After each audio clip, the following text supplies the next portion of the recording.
more hot water than you're already in with the noise.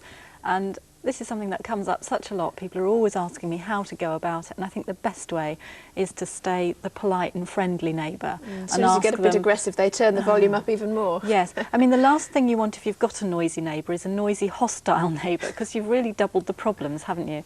So I think the best way to go about it is to stay polite and reasonable and very, very nice about it, but keep asking them, please, would you mind?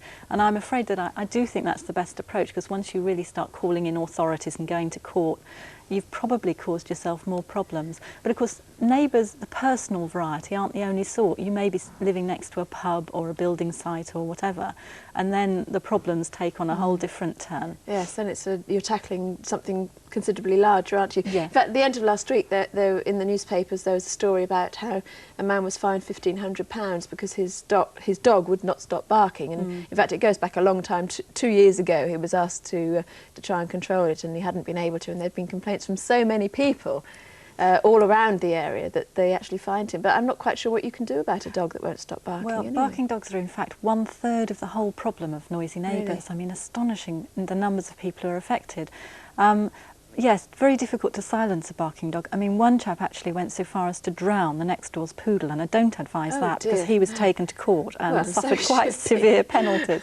But people often get that worked up about it, that they will go to those lengths, or they dream about being able to do that, don't they, even though they wouldn't dream of it.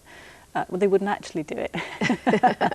Yes. But no, I mean, if you have got a barking dog problem, then talk to the neighbours. There may be things they can do, perhaps arranging for somebody to take the dog for a walk rather than leave it in the back garden all day, or something. I mean, it may not be a totally insoluble problem, and asking them to do something about it, they may not realise the dog's barking during the day when they're not there. That's perhaps the attitude to take, that they're not realising that they're causing so much sort of hassle and heartbreak next door. How about, or rather, why have there been so many more complaints lately? I mean, is it the way we live our lives, or is it the way we build our houses, or...?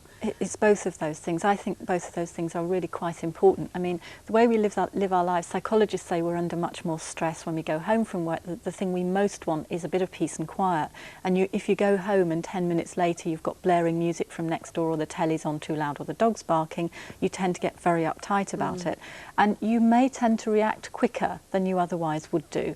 So you may go next door and hammer on the door and say, you know, please turn that, you may not say please, you know, you may insist they turn the telly down, and that may actually increase your stress level.